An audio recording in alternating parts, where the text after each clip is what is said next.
एक बार अपने कुछ भक्तों के साथ बाबा ने कई दिन ऋषिकेश और हरिद्वार में निवास किया और भक्तों को नित्य उनकी नूतन लीलाओं को देखने का सौभाग्य प्राप्त होता रहा।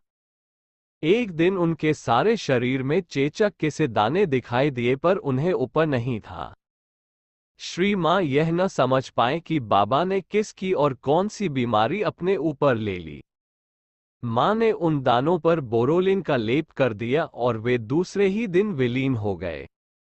इसके बाद बाबा नैनीताल जिले में स्थित अपने भूमियाधार आश्रम में रहने लगे। कुछ ही दिन बाद इलाहाबाद से श्री सुधीर मुखर्जी ने आकर बाबा के दर्शन किए। उन्होंने सुनाया कि चेचक के निकल आने से उनके परिवार के किसी सदस्य की तबीयत गंभीर हो चली थी।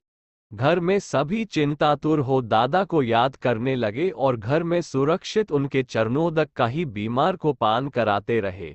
ये बाबा की महिमा थी कि बहुत जल्दी ही चेचक से निवृत्ति हो गई। इससे बाबा के बदन में प्रकट हुए दानों का रहस्य समझ में आया।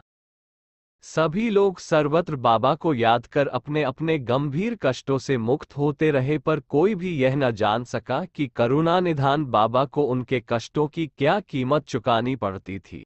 ये था उनका स्वभाव और उनकी कृपा का स्वरूप।